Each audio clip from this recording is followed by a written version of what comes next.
Remember, I am sorry, I cannot do that, is a complete sentence. Protecting your time doesn't make you selfish, it makes you intentional. If you don't have boundaries, you are not focused. If Jesus could say no and not be a jerk, you certainly have the power and the right to say no. Welcome back to Truth Talk, everybody. Sorry we've been gone. I could have planned better around this, and it is not Father Douglas's fault. It's mine. It's never my fault. No matter what happens with the podcast, it is never my fault. That's true. So I could have planned better. We've been gone the last couple weeks with Hope Corps and whatnot. But we're back, and of course, doing tea time. So we're going to start with the question, and then we're going to play a video to lighten it up. But the question is, if God is a God of free will, and we have free will on earth, how is it going to change when we get to heaven, because we'll still have free will there? How is sin not going to corrupt us when we get up there? That's a great question, and it goes into one of the myths that I've heard repeated over and over in Pentecost, and maybe abroad, I can't remember. Anyhow, many people will say that humans are created and they worship out of free will, but angels are kind of automatons, or they don't have free will. That's actually not true. Angels have free will. They can sin at any moment. They can rebel. They can revolt at any given moment. Think about it. Sin is not an earth problem that is going to assault heaven. Sin is a heaven problem that assaulted the earth. Sin did not originate down here, although in mankind it did, because mankind originated here. But the first sin we have historical record of was a heaven sin, and that was when Lucifer led a revolt against God. Now, the difference between why the angels are looking into us and trying to figure this out is angels can rebel at any time. They can revolt. They have free will. What they don't have is redemption or redemptive opportunity. Therefore, the minute they sin or they choose to rebel, they lose their place, where we are living under this age of grace and mercy and get the grand and mysterious opportunity called repentance. And that's what leads us to redemption. Now, we obviously know that the sovereignty of God is at effect and play here. And so the sovereignty of God is obviously in heaven, complete, and in totality, he has free will. When he came in the flesh, in the days of his flesh, his free will was not corrupted while it was down here. At no point did he use his sovereignty, omnipotence, omniscience, or any of the other things that he had power to do. He did not use that to hurt, harm, betray anybody. He harnessed free will in its perfect place. So there's a scripture in 1 John chapter 3 that talks about sonship that is in perfect communion with fatherhood. And 1 John chapter 3 lets us know that what manner of love the Father hath bestowed upon us, that we should be called the sons of God. Therefore the world knoweth us not, because it knew him not. Beloved, now are we the sons of God, although it does not yet appear what we shall be. But we know that when he shall appear, we shall be like him, for we shall see him as he is. So the difference is we will have free will in heaven, but we will be like him. And therefore, as his free will was not corrupted down here on earth, our free will not be corrupted up there in heaven, because we will be like him. So that's my answer on that, and I hope that answers the listener's question. Well, thank you for that answer. That was a great answer, because there's so much stuff like that in the Bible that we can't wrap our minds around, or we don't know, just because you wonder, if we've made a mess of things down here, are we going to ruin it up there? What does the future look like? And we're so stuck, kind of bound by what we know, what we've experienced. And sin really does take a toll on your perspective. And when it does, it kind of... And we learn by experiences. So we always assume that in the next realm or, next life of opportunity, that the mistakes we make now will make them again. That's not necessarily true, especially when fatherhood and sonship is in perfect communion. We shall be like him, 1 John 3:2 says. Yeah. Well, thank you.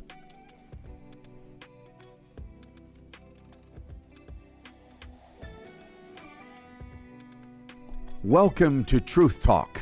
I'm excited to be back in the studio. Been out for a couple weeks.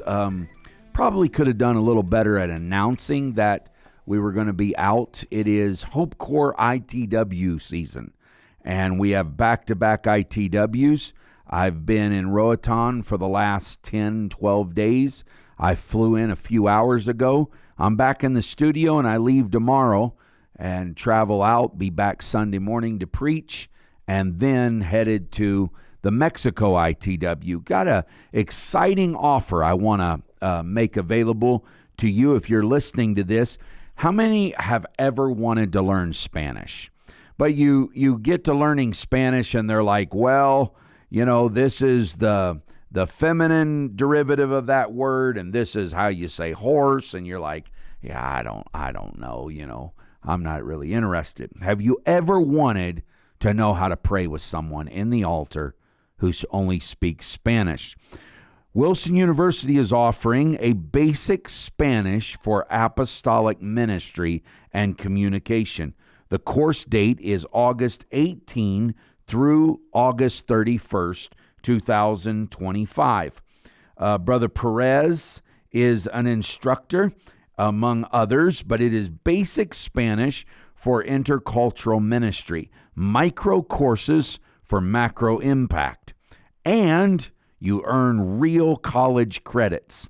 It starts out, the first micro credit it's all done in 0.25. It's a 2-week course, 12 hours of coursework, 2 live sessions, basic Spanish for apostolic ministry and communication. Then you go into the second 1/4 credit, and that is 2 weeks, and it's 12 hours of coursework, intercultural intelligence and apostolic identity. And then you have cultural backgrounds for Hispanic communities. And then you have Spanish for Bible studies and discipleship, and then basic Spanish for intercultural ministry. It's an accreditation, 8 weeks of instruction, live sessions, 48 hours of coursework, credit by the request, the humanities, and it also serves as an elective. We'll put up the QR code that you can scan on this, and that'll be on the screen. So, have you ever wanted to be able to pray with someone in Spanish? That's an awesome way to do it. So that's a bit of a plug there for that. All right, here's what I'm excited to talk about. Are you a jerk because you have to say no sometimes? Do you feel guilty when you say no? Do you understand that just because you are apostolic and you have a ministry of your own, that you don't have to say yes to everything? So I want to talk to you about the psychology and theology of why it's so hard to say no. A lot of people won't say no. They say yes even when what they mean to say is no. And so what that's like is having a backpack, or my wife does this all the time. Me and the boys will all be somewhere, and we all jump out, and we're going into this place, and we all have stuff we want to carry. And I'm like, hey, babe, you got that big old purse right there. Would you mind carrying my notebook and my book? No, that's fine. Paxton's like, I got a bottle of water and I've got some sunscreen. Can you carry that? Preston's like, I have 18 batteries, 64 feet of cord, and a camera lens. Can you carry that? Grace and Avi are wanting what that is, whatever their thing they're carrying is, and they want it to go pretty soon. My wife is the mule for the whole family, and she's burned out after about 200 yards. That's a lot like ministry. That's a lot like our lives, isn't it? Yes, I want to do that. Yes, I can do this. Yes, I'll be there. Yes, I can take care of that. Yes, I have a burden for that too. And pretty soon you realize that you can't carry everything and you can't add anything else in. And so you become fatigued and actually begins to break down. So, what is the psychology behind a no? And as Christians, do you have the right to say no? The answer to that question is yes. You as a Christian have the moral and ethical obligation to say no. Jesus did it, and you're going to need to learn how to do it. I'm going to teach you today in the next 15, 20 minutes why you should say no, why it's so hard to say no, and then I'm going to teach you how to say no. Okay, let's start in at Luke chapter 12. One would think that Jesus, with all of his glory and unparalleled and unmitigated wisdom, that Jesus could weigh in and opine on everything and offer his opinion and his oversight. But in Luke chapter 12 and verse 13, one of the company said unto him, Master, can you speak to my brother that he divide the inheritance with me? And he said unto him, Man, who made me a judge or a divider over you? He said, No. A man brought a very real societal concern and a familial woe. That's a 50-cent word for saying family issues. In these days and in this period of time, the eldest son got it all. The younger son got nothing, let alone women. Women got nothing. Daughters received nothing. And so this man comes to Jesus. He's obviously a younger brother. The older brother who's getting it all, he's probably not bringing up this concern. This is a perfect opportunity for Jesus to readjust and realign the injustices and inequality in social and civil law. What does Jesus say? No, I can't do that for you. Who made me a judge or a divider among you? No, I'm sorry. I can't do what you're asking me to do. I could. I know the answer. I know how to do that, but it's off target. It's off message for me. And so I'm not going to get bogged down in the inequalities that are in a system that is not going to be reformed anyhow. See, sometimes in modernity, we think, post-modernity especially, we think that because we have an answer, then we have a call. But there's a lot of things that you as an apostolic or anointed man or woman of God, you have an answer for, but you're not called to provide that. Now, one of the reasons it's so hard for us to say no is there's the fear factor. The fear of rejection and a desire to be liked are deeply rooted in human psychology. From a young age, many of us are taught to comply, especially with authority figures. To comply with parents, teachers, even peers, because why? We fear losing approval or encountering negative emotions like anger or disappointment. This fear is not just a metaphorical idea. It's biologically ingrained in us. Our brains are wired to perceive rejection as a threat, activating the same centers that physical pain does.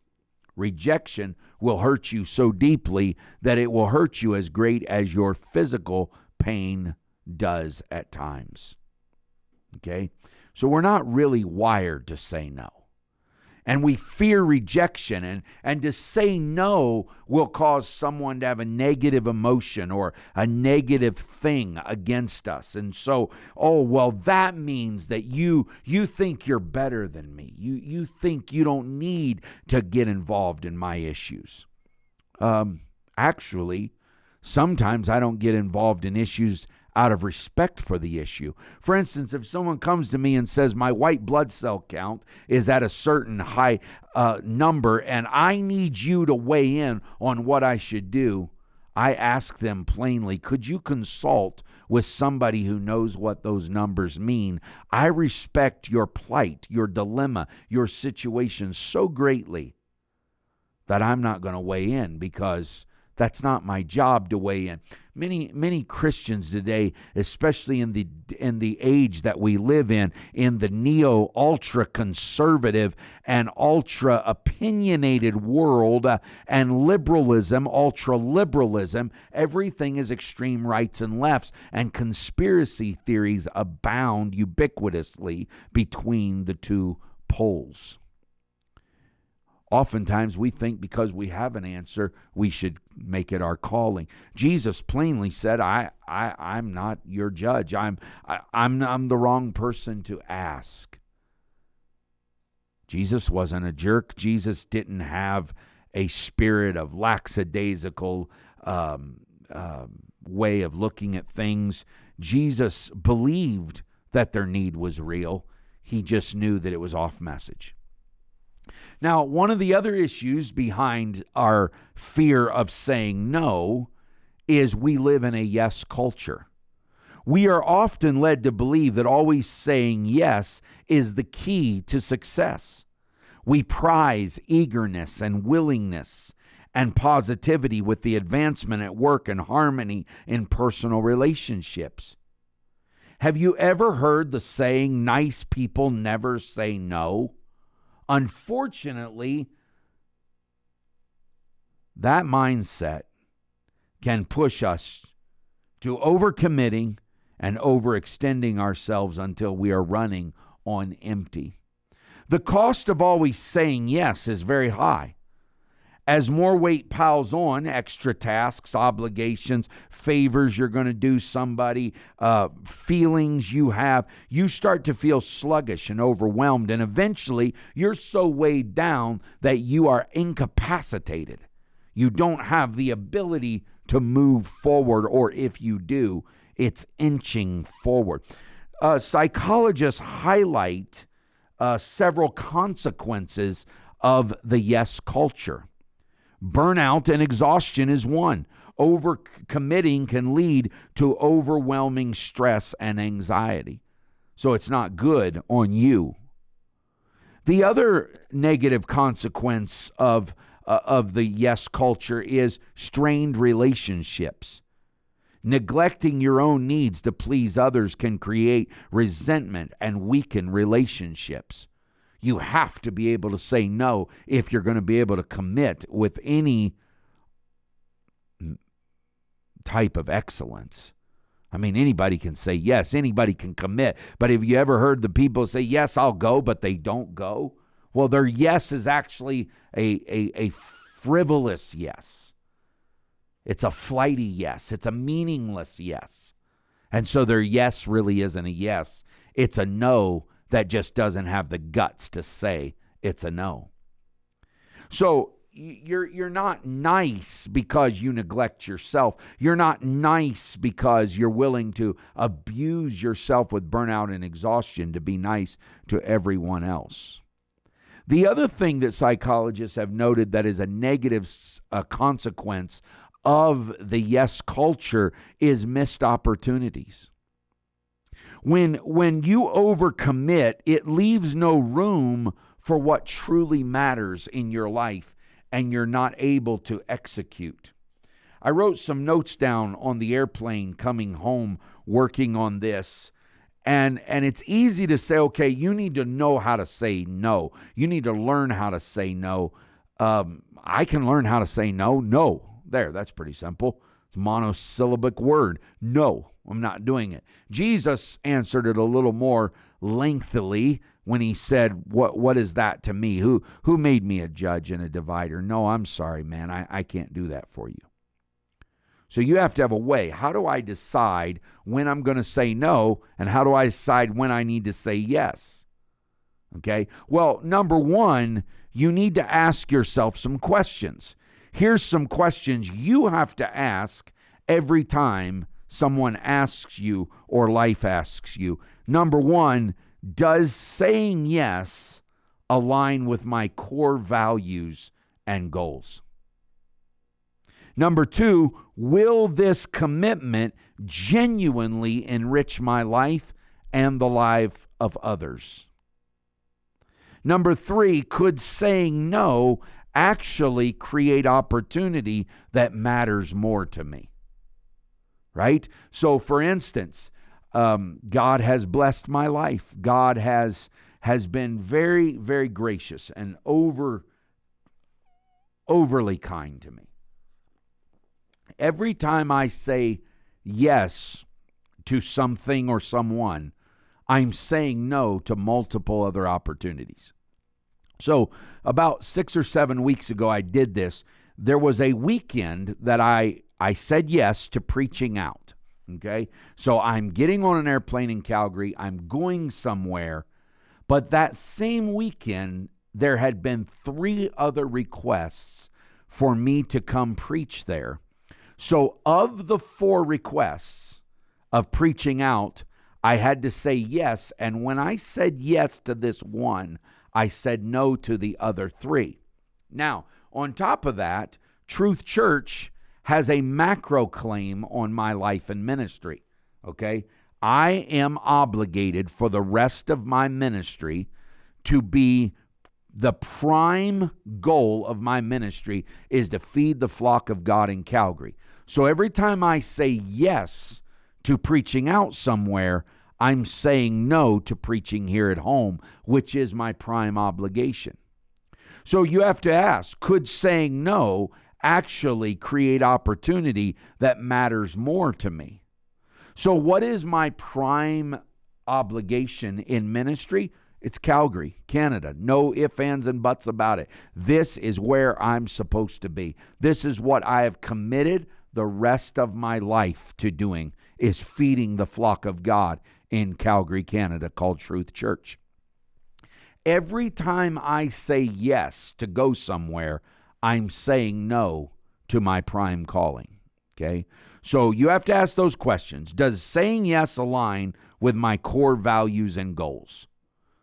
Okay, with this commitment, will it genuinely enrich my life and the life of others? And number 3, could saying no actually create opportunity that matters more to me? Okay, so for instance, if I said yes to every request I got to be somewhere, it would not align with my core values and goals. What is my core values? To preach the word of God and give the whole counsel of God to the flock of God, which the Holy Ghost hath made me an overseer of the church of God, which he purchased with his own blood. So I have to align myself with that core value, okay? All right, so let's talk about some practical strategies of how you can work through saying no to someone, okay?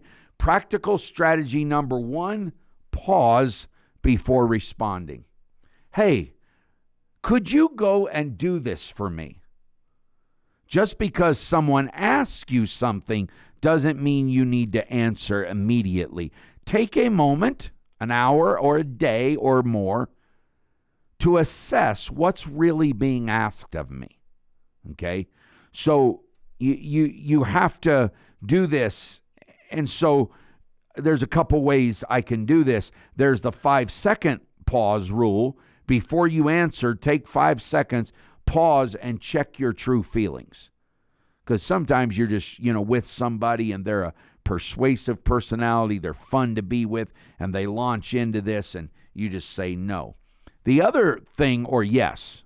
The other thing is ask about the future you and ask, will my future self thank me for saying yes, or will I be intolerably exhausted by what I'm saying? Okay. The other thing, the second strategy is practice assertiveness. Clearly state your reasons without over-explaining. If you could remember this one line, I could save you 1,000 headaches. Okay? Remember, I am sorry, I cannot do that, is a complete sentence. So many people say, I'm sorry, I cannot do that. I am overwhelmed by this, and my mom is going through this, and my brother, and you just don't realize the drama that I'm in. It's unnecessary. Don't need that. Just stop. Remember, I am sorry, I cannot do that, is a complete sentence. Okay? So, understanding why we struggle to say no can help us break the habit of saying yes instinctively. Saying no creates balance, reduces stress, and strengthens relationships. Check if a request aligns with your goals before saying yes. Okay? Here's a few considerations and things you need to remember. Protecting your time doesn't make you selfish. It makes you intentional. Okay? People who do not respect their time do not respect their time and the capacity that they have to commit to something. Setting boundaries doesn't mean you don't care. It means you care enough not to overcommit yourself, hazarding both yourself and the integrity of the task that's asked you. So many people say, well, yeah, if you're going to set boundaries, that means you don't care. No, it actually means I do care. So for instance, I'm just going to explain this in 90 seconds or less. I'm sitting here doing something right now, okay? I couldn't answer my phone if I wanted to, and in the 45 minutes that it takes me to prep and to run through and do a podcast, I'm missing multiple phone calls. I don't know how many I'm missing. There's a bunch of them, okay? So when I say I'm not just giving out my cell phone, but anybody can reach me, call Becky, and Becky will set up an appointment. And it's not because I think I'm so important. It's I know that I don't want to overcommit. If people have an expectation that I'm Johnny on the spot and I'm answering everything, they're going to feel slighted that I don't answer. They're going to feel like, well, I called and he never even answered my call. The truth of the matter, if someone really, really wants to speak with me, I have so much respect for them that they can just call and say, I need 15 minutes or 20 minutes. Becky puts it on the schedule. As soon as I'm done with this, I look and there's a call log. As soon as I'm finished with this podcast, I have 3 phone calls I have to make. Why?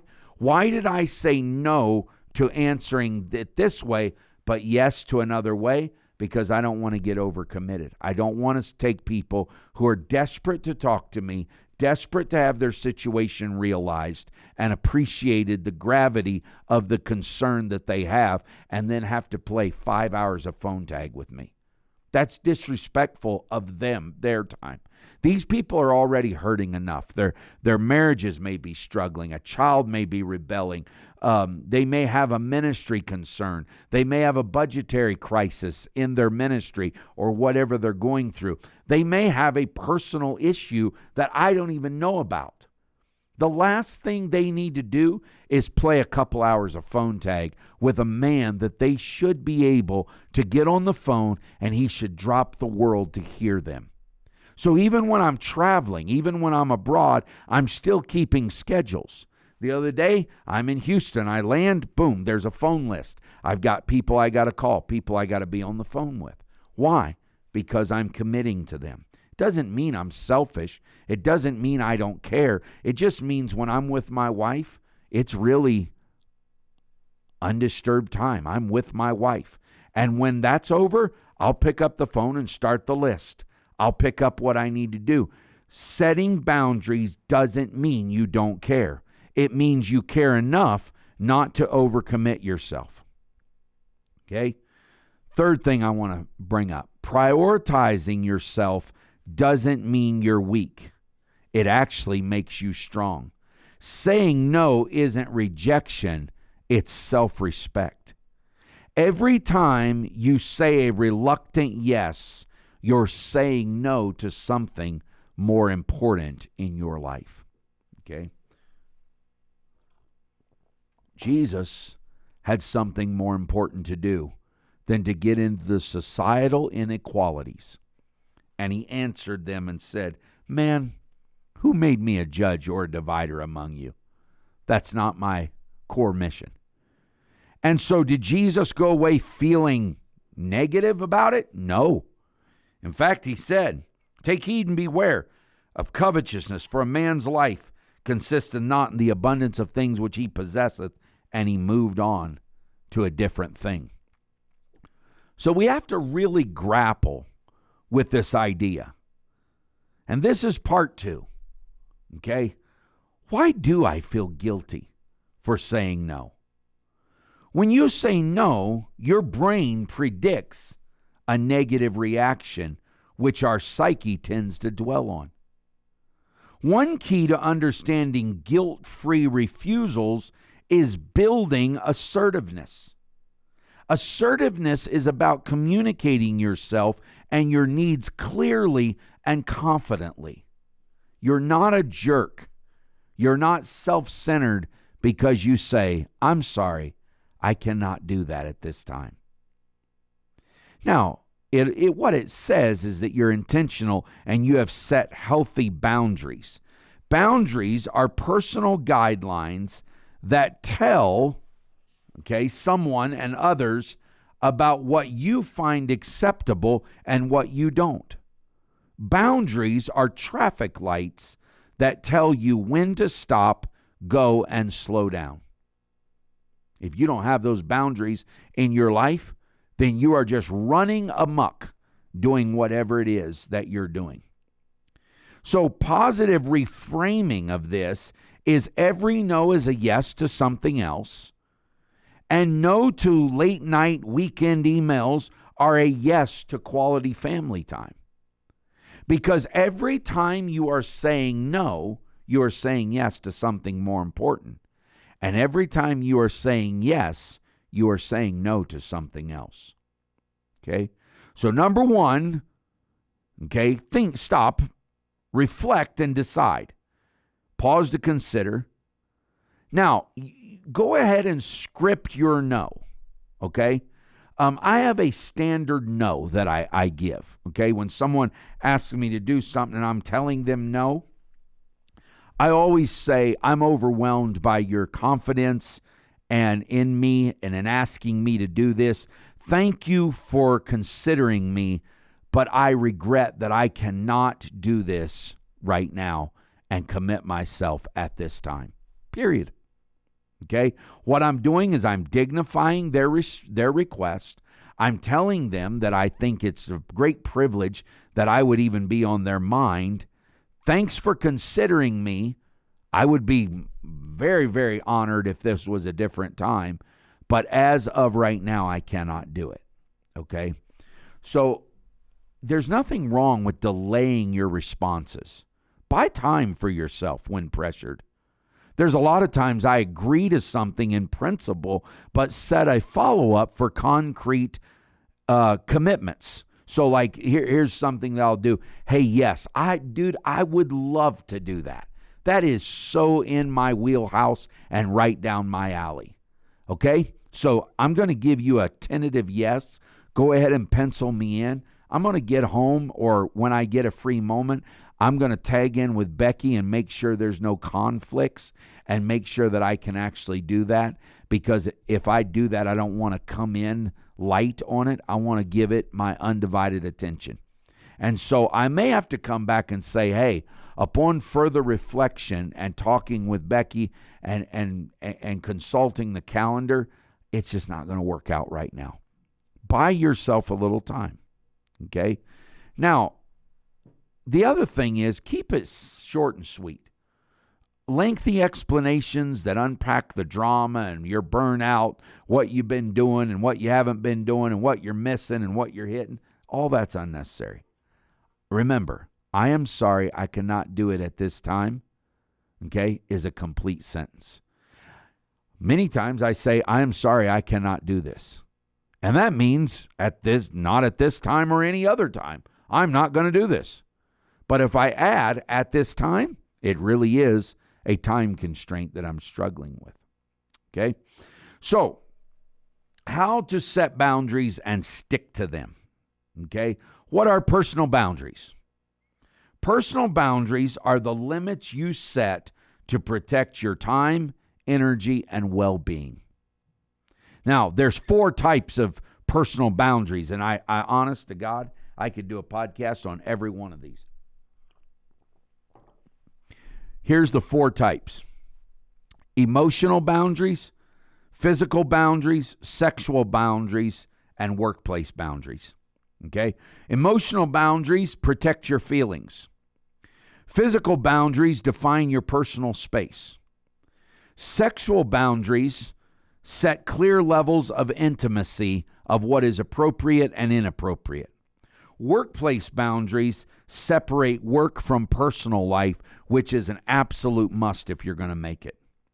Why do boundaries matter? Because boundaries protect you from stress and anxiety by preventing you from overcommitting. Why do boundaries matter? Boundaries matters because they allow you to focus on things that truly align with your values and passions. If you don't have boundaries, you are not focused. Okay? So you become a jack of all trades and a master of none. Do not feel guilty for staying on point. Do not feel guilty for staying on message. You have the greatest call of God on your life. Use that to the maximum of your ability. But don't throw away your calling because you're trying to say yes to many things you should be saying no to. If Jesus could say no and not be a jerk, you certainly have the power and the right to say no. And that doesn't mean you don't care. And that doesn't mean that you're self-centered. And that doesn't mean you're a jerk. It means you're an intentional person who values the task and doesn't want to undermine the integrity of the success of the mission or your own personal health. Go ahead and set emotional boundaries that protect your feelings. Set physical boundaries that define your personal space. Set sexual boundaries that define and set clear levels of what is appropriate and inappropriate levels of intimacy. And as far as the workplace, you definitely need to set boundaries so that you separate what is work from personal life. When I go out with ministry, oftentimes, if I've worked with them all week, we do not sit and talk shop all hours of the night. So there's many times that I work with Becky and Jamie McLeod very closely here at Truth Church. Malia and I are constantly in contact with Pastor Jamie McLeod and Sister Becky McLeod. We go to dinner at times. We do not sit and talk shop. We will talk about life. We will talk about children. We'll talk about dreams, goals, things, stories. We'll share experiences. We do not sit and talk about our problems. When I go home at night, my wife never expects me to unpack my day on our private time. When I go home at night, I have boundaries set. I don't go home and say, you're not going to believe the counseling session that I had. It's not how it works. I have clear boundaries, okay? And so you set them. That doesn't mean that you're self-centered. It actually means you have a great level of self-care and intentionality about your calling, your ministry, and your life. So go ahead, work on boundaries, work on being able to say effectively, no, I'm sorry, I cannot do that at this time, or I'm sorry, I cannot do that. That's a respectful reply. You deserve that. The mission deserves that. And your spirit deserves that as well. Protect your inner man. Protect your spiritual man. He's vulnerable. She's vulnerable. They can break down. They can get weary.